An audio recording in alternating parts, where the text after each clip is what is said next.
யாமாமணி யாமாமா யாழி காமா காணா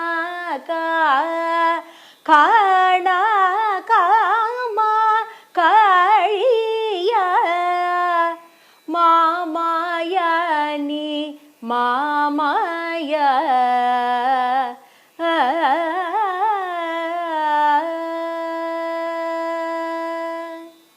அகம் பிரம்மாஸ்மி, தத்துவமசி முதலிய வேத வாக்கியங்களை தவறாக பொருள் கொண்டு நானே தெய்வம்னு சொல்லிக்கிறாங்களே, அப்படியும் நடக்கக்கூடுமோன்னு ஞானசம்பந்தர் சிவபெருமானை பார்த்தே கேட்கிறார். யாம் ஆமா, நாங்கள் உயிர்கள் எல்லாம் இறைவனாகிவிட முடியுமா? ஒரு காலத்திலும் முடியாது. நீ ஒருவன்தான் பரம்பொருள், நாங்கள் எல்லாம் படைப்புகள் தான். எந்த நிலையிலும் நாங்கள் தெய்வமாகிவிட்டோம் என்று நாங்கள் கொள்ளவே கூடாது.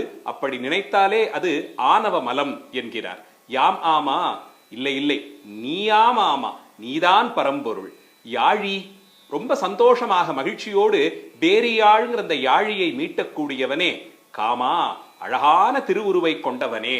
காணாகா, எல்லோரும் பார்க்கும்படியாக நாகங்களை, எல்லோரும் காண நாகங்களை திருமேனியிலே அணிந்திருக்கிறார். உங்களுக்கு யாருக்கான பயமா வருது? சிவபெருமான் பேர்ல பாம்பே இருந்தாலும் அதை அந்த திருவுருவை நெருங்கித்தானே நாம் போகிறோம். எல்லோரும் பார்க்க நாகங்களை அணிந்தவனே. காணா காமா, காமனான மன்மதன் யார் கண்ணுக்கும் புலப்படாதபடிக்கு எரித்து அழித்த பெருமானே.